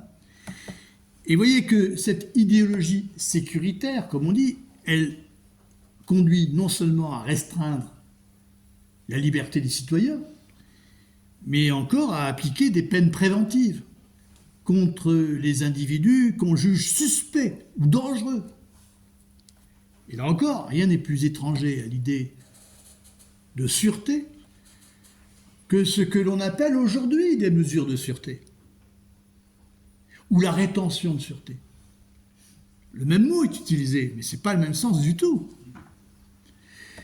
Mesure de sûreté, rétention de sûreté, qui consiste à interner, par exemple, préventivement, un suspect ou à maintenir un condamné en détention au motif de sa dangerosité, après qu'il a pourtant déjà exécuté sa peine. Et on ne va pas le laisser en liberté, parce qu'il est dangereux. Alors, vous voyez qu'il ne s'agit plus, dans ces conditions-là, de punir un individu seulement pour le crime qu'il a commis. Il s'agit surtout d'éviter qu'il ne commette le crime qu'on pense qu'il pourrait commettre. Et on est dans une autre logique, qui n'est plus celle de la punition, finalement. Et vous voyez que le droit pénal tend à faire prévaloir de plus en plus la notion de dangerosité, au détriment de celle de culpabilité. Et on fait de moins en moins appel à un juge. Le juge, finalement, il a un rôle effacé, hein, de plus en plus, puisque ce sont plutôt les experts, les psychiatres, enfin d'autres individus qui vont se charger d'établir un diagnostic pour évaluer la dangerosité d'un individu. Et on va interner un homme parce qu'on voit en lui un criminel potentiel. Alors, vous voyez, je ne prétendrai pas ce soir avoir réglé le problème, mais vous voyez, je souligne le problème en tout cas. Vous voyez que vous avez ici affaire à une logique sécuritaire qui est destinée à nous protéger contre les ennemis, contre les individus dangereux, mais qui peut peut-être un jour s'abattre contre nous et nous désigner comme nous-mêmes des individus dangereux. Oui, vous comprenez le problème, où s'arrête la limite.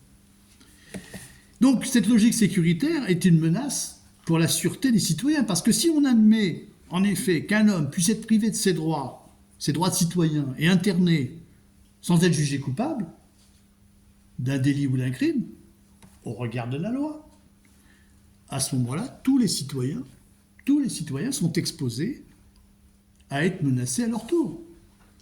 Qui décide? C'est pas un juge. C'est un pouvoir d'État.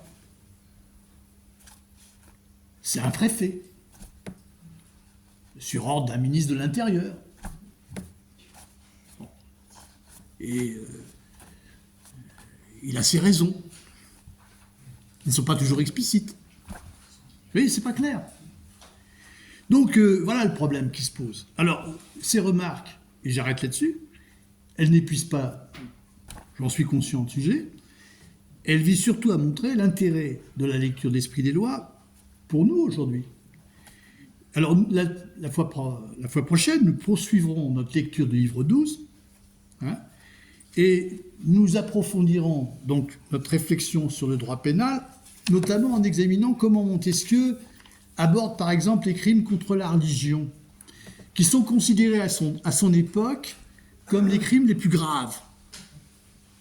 Le crime de sacrilège, le crime de blasphème.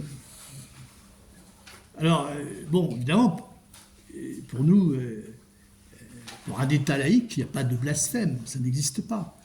Mais à l'époque, c'est un crime qui est considéré comme un des crimes les plus graves. On vous condamne au bûcher pour ça. Eh bien, là encore, Montesquieu va jouer un rôle considérable, vous voyez, dans la réflexion sur cette question. Il va contribuer beaucoup, effectivement, à laïciser, si vous voulez, la question. Montrer que finalement, ça ne regardait pas l'État. Vous voyez ? Bon, mais je resterai là pour ce soir. Merci de votre écoute.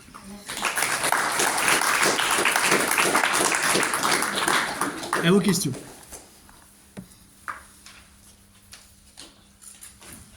Je pensais très fort à Kafka, le procès. C'est le contre-exemple même de ce que nous dit Montesquieu, c'est-à-dire, ça commence à peu près comme ça. On avait dû calomnier K, car un matin, on va l'arrêter, c'est sa logeuse. Donc, K ne sait pas de quoi il est accusé, quelle est la loi qu'il aurait transgressée, et si même il y aurait une loi qu'il aurait transgressée. En fait, il n'a pas besoin d'avoir transgressé quelque loi que ce soit pour être déclaré coupable. C'est donc dans l'opacité la plus totale.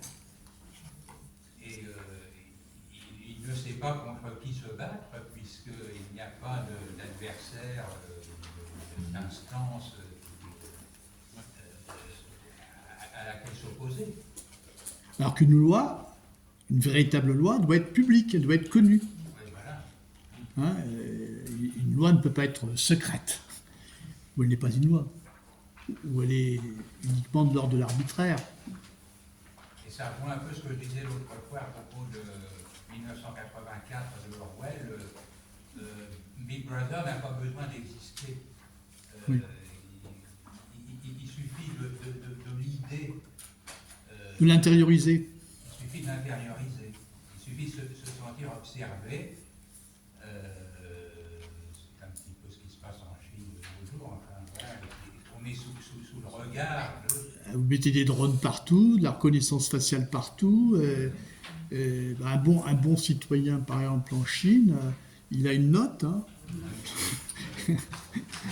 Il est noté, hein. Il est suivi. Hein. Et il ne peut plus s'acheter un certain nombre de choses s'il n'a pas la note suffisante. Il ne peut pas voyager, hein, attention. Hein. C'est-à-dire qu'il est sans cesse sous le regard, effectivement. Il est sans cesse sous un contrôle social. Et c'est une longue tradition en Chine, puisque donc on n'avait pas le droit de soutenir le regard de l'empereur. Déjà du temps de Montesquieu. Je ne sais pas, je ne peux pas vous parler de la Chine à l'époque, mais peut-être, oui.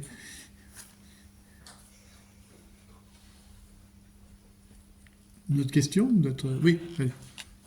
Oui, à l'exposé, quand même, c'est limpide. On cherche en quoi, 3 siècles après, les républiques d'aujourd'hui se sont écartées des principes fixés par Montesquieu.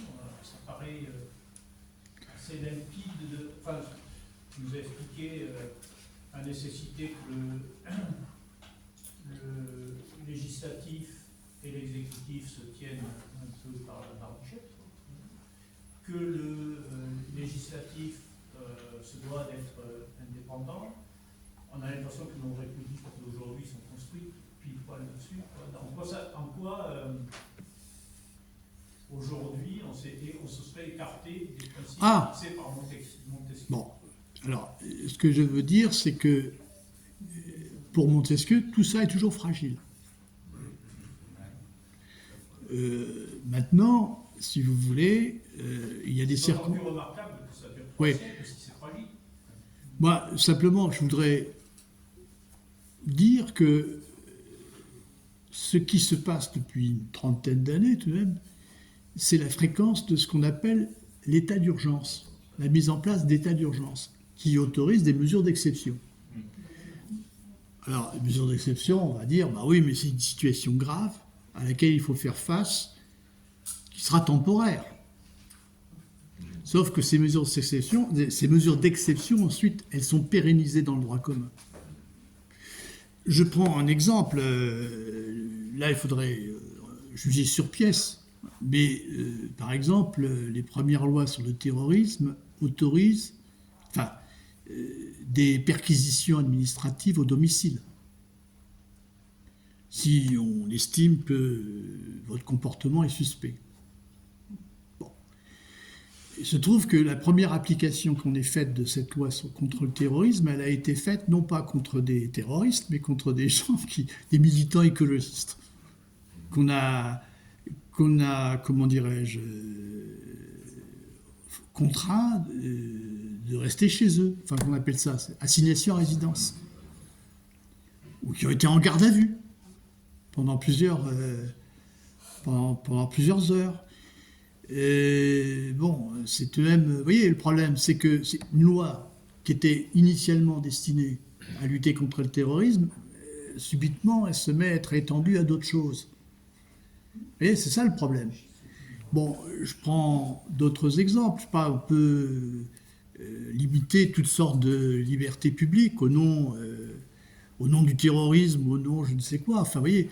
Et donc, de moins en moins... Par exemple, il y a des tas de mesures qui sont d'exception, qui sont administrées, qui ne dépendent plus du juge. Le juge n'a plus son mot à dire. Il suffit que le préfet décide de mener une perquisition chez vous parce que vous êtes suspect, et puis c'est tout. Il n'y a pas de... Vous voyez, la justice n'a plus son mot à dire. C'est-à-dire, c'est cette extension du pouvoir administratif qui peut effectivement largement poser problème. Alors encore une fois, l'enfer est pavé de bonnes intentions. Au début, ça peut être compris comme quelque chose de tout à fait légitime parce qu'on est dans une situation d'urgence. Le problème, c'est qu'après, l'urgence, même quand elle a disparu, les mesures, elles, ne disparaissent pas. Elles sont pérennisées. Elles sont pérennisées. C'est ça le problème. Oui, ça reprend ce que vous avez expliqué, la différence entre la sécurité et la sûreté. Voilà. C'est ça. C'est-à-dire que, par exemple, aujourd'hui, vous entendez souvent des hommes politiques variés, divers et variés, dire que la première des libertés, c'est la sécurité. Mais c'est un contresens. Parce qu'ils confondent la sécurité au sens où ils l'entendent, c'est-à-dire la sécurité, c'est-à-dire un État sécuritaire, un État fort, qui réprime, qui n'hésite pas à limiter d'autres libertés pour préserver la sécurité. Au nom de la sécurité, on va restreindre des libertés. Vous voyez ? C'est pas du tout le sens du mot sûreté.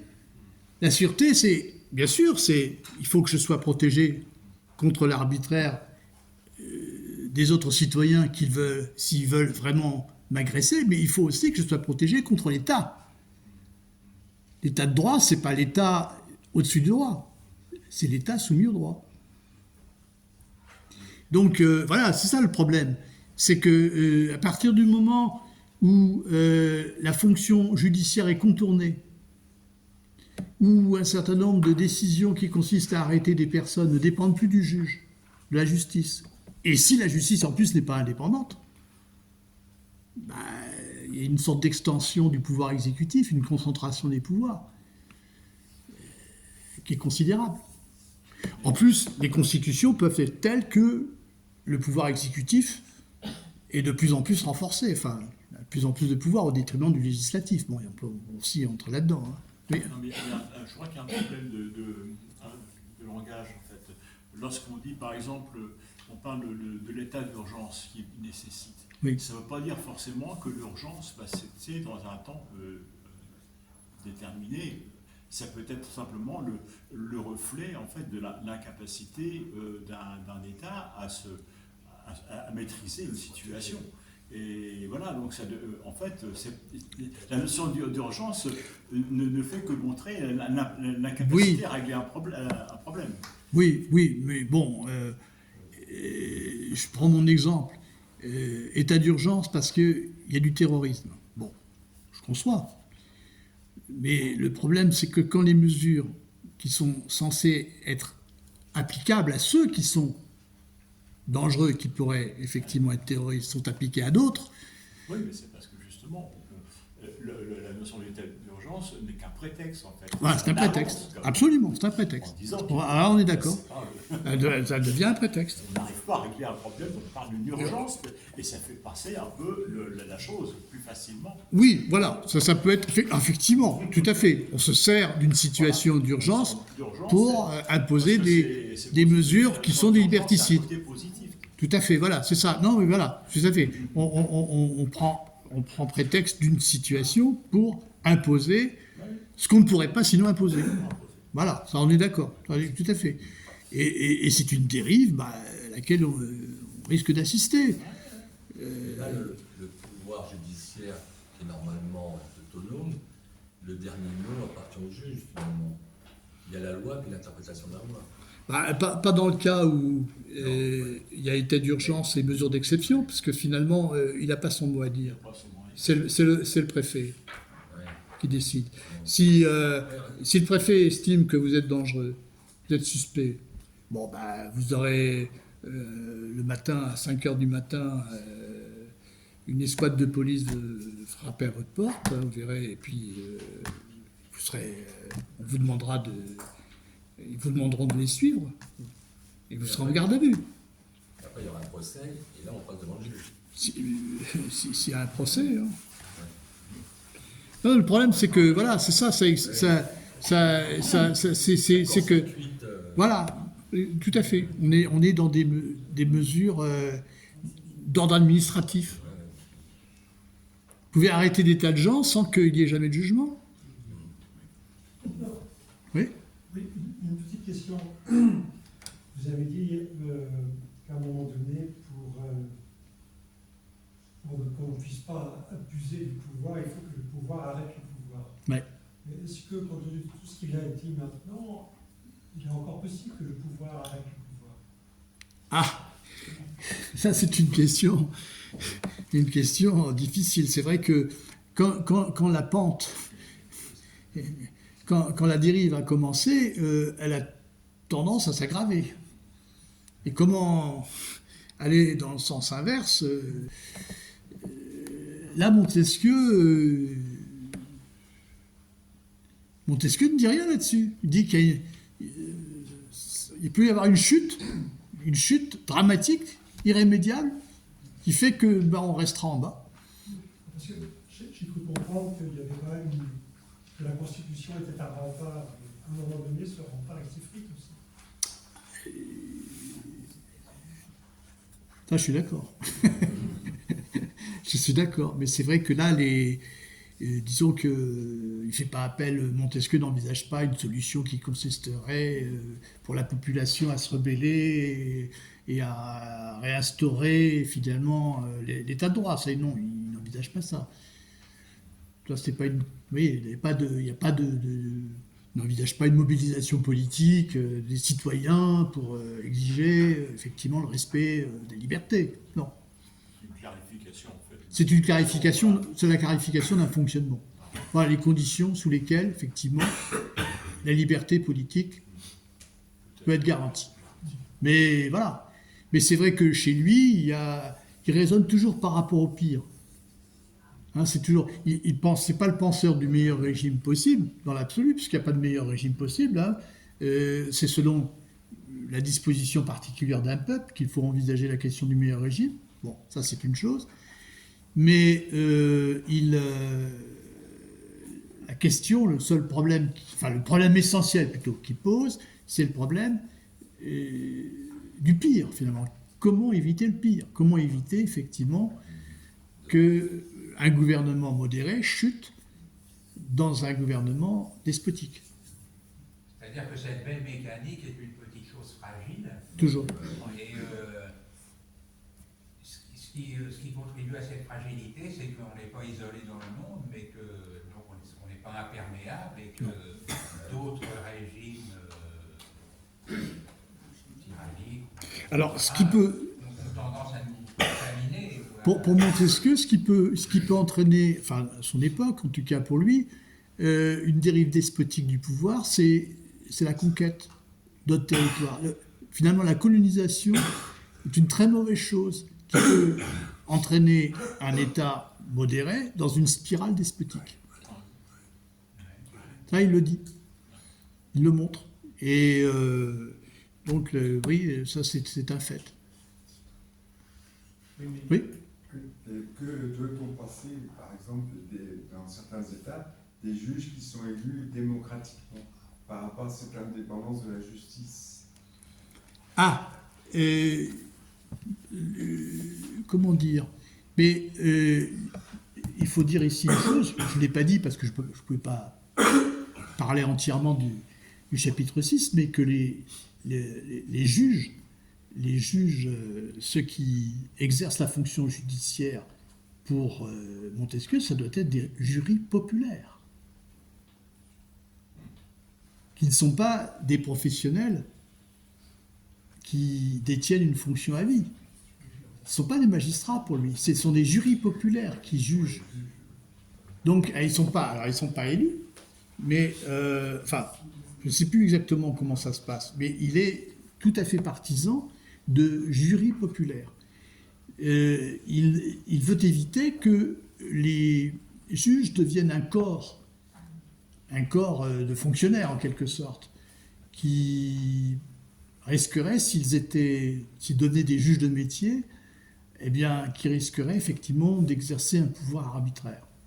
Donc il préfère effectivement que ce soit des jurys populaires qui se prononcent en matière de justice. Et alors, ça va même plus loin, c'est que comme il veut éviter que les hommes soient jugés en fonction des préjugés des uns ou des autres, eh bien, il est pour que les lords, la Chambre des lords, jugent les seigneurs, jugent les nobles eux-mêmes, pour éviter qu'ils soient exposés à la vindicte populaire. Voilà.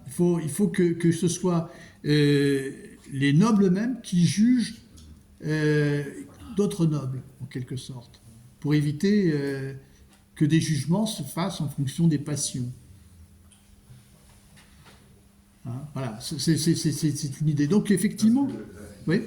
L'idée de jury populaire. De juge populaire Ouais. élu de. C'est quand même ça, c'est Ouais. l'influence de la émotion et de la passion. Non, parce qu'ils ne jugent pas, ils ne font pas la loi, ils appliquent la loi. Ils appliquent la loi. Mais non, ça c'est important, c'est-à-dire qu'ils n'ont pas. Et pour ça qu'il faut effectivement concevoir une loi pénale rigoureuse, qui administre les peines en fonction d'un certain nombre de critères précis. Hein, ce soit pas n'importe quoi. Qu'on ne juge pas les hommes en fonction des passions du moment. Ça, c'est un point très important pour Montesquieu. Mais évidemment, ça va dépendre aussi des régimes. Hein. La question de la justice, elle est différente selon les régimes. Hein. Mais voilà. En tout cas, vous voyez bien que nous, en France encore, mais de moins en moins, il y a des jurys populaires dans les cours d'assises. Mais ça tend à disparaître. Parce qu'on professionnalise de plus en plus les choses. Comme ça coûte cher, comme ça demande du temps, de plus en plus, on se débrouille pour que finalement ces jurys populaires disparaissent. Il y en a de moins en moins. Hein. Et c'est un problème. Selon quels critères il y en a de moins en moins? Pour des raisons de rationalité économique. Parce qu'effectivement, ça demande. Si on n'a pas un jury populaire, qu'est-ce qu'on a à la place? Des professionnels. Oui, non, mais il y a des règles. Ah oui, non, je suis d'accord, mais des règles, mais les choses ne se font pas dans la plus grande transparence. Il n'y a pas de débat contradictoire, par exemple. C'est là le problème, c'est que normalement, dans un procès, il faut un procès avec un débat contradictoire, avec la défense et l'accusation. Tandis que là, à partir du moment où la question est réglée quasiment en amont par des professionnels qui compulsent leur dossier, ont déjà plus ou moins préétabli leur peine, le débat contradictoire, il disparaît. Hein. Et puis, oui, en plus, on automatise les peines. Effectivement, il y a des peines blanchées. Vous voyez, en fait, c'est bientôt l'intelligence artificielle qui va fixer la peine qui va vous être appliquée. C'est un vrai problème. C'est un vrai problème. Il y a franchement un problème de coût. On se dit c'est trop cher, il n'y a pas assez de juges. Mais c'est vrai en plus. Donc, c'est la fuite en avant dans une forme de technocratisation finalement du problème de la justice, où effectivement, de plus en plus, les questions sont réglées de cette façon, d'un point de vue purement technicien. Et ce qu'on appelle la jurisprudence, alors, c'est-à-dire une sorte d'habitude, de pli qu'on a pris. Alors, la jurisprudence, c'est-à-dire qu'en fait, un cas fait jurisprudence quand c'est un cas nouveau, qui n'avait jamais été jusqu'alors rencontré. C'est-à-dire, en fait, la jurisprudence consiste à réinterpréter la loi en fonction d'une situation nouvelle. On essaie de se mettre dans l'esprit du législateur. Au mieux. Oui. Au mieux, bien sûr. Voilà. Souvent, on a l'impression que c'est parce qu'on a pris ce pli, donc... Oui, après ça peut devenir une forme de paresse. Après ça peut devenir effectivement une sorte de... Mais c'est vrai que la jurisprudence, d'une certaine façon, préoriente les jugements. On les consulte, effectivement. Il y a des renversements de jurisprudence. Mais il peut y avoir des changements. Ça bouge, en fait. Ça peut bouger. Voilà, à condition effectivement qu'il y ait vraiment une justice vivante, c'est-à-dire qu'il y ait vraiment des tribunaux avec des débats contradictoires, avec et c'est vrai que ça demande du personnel. Quand vous êtes juré, vous êtes tiré au sort, tiré au sort. Comme c'est le juré. Oui, mais c'est eux qui jugent. Alors maintenant ils sont encadrés par des magistrats, c'est vrai. Mais normalement, c'est eux qui décident. C'est eux. Et vous voyez qu'ils sont tirés au sort. Procédure démocratique, par excellence. Alors évidemment, ils sont tirés au sort, mais après on en élimine un certain nombre. C'est-à-dire on peut récuser un certain nombre de jurés. Les accusés peuvent récuser certains jurés. Oui. Ah, attendez. Allez-y. Non, c'est parce que... Pour vous écouter. Pourquoi Montesquieu fait confiance au peuple dans le jugement du procès et le limite dans la démocratie? Alors, pour une raison très simple, c'est que la loi, c'est pas le peuple qui l'a fait. La loi n'est pas... attention, le juge n'est pas législateur. Hein. Le juge, il applique. C'est-à-dire, plus la loi est claire, et moins il y a de marge d'interprétation. Et moins de jurisprudence. Là, il est pour une justice quasi mathématique. Hein, vous voyez? Donc, par contre, d'une certaine manière, le peuple n'a pas, enfin, les jurés n'ont pas à, je dirais, imposer une interprétation selon les passions du moment. Il faut appliquer la loi.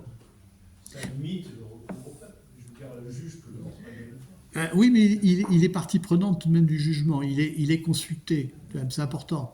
C'est important. Tandis que lorsqu'il s'agit par contre de légiférer, là c'est autre chose.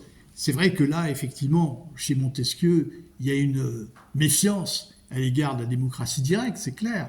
Il est pour, finalement, il est pour que ce soit les notables qui légifèrent. Hein. Bon, ça c'est clair. Mais au fond, tout le siècle est dans cette idée-là. Hein. C'est-à-dire que vous preniez la Bessieyès, enfin tous les grands hommes de la Révolution française au départ, en tout cas, dans un premier temps, sont dans cet esprit-là.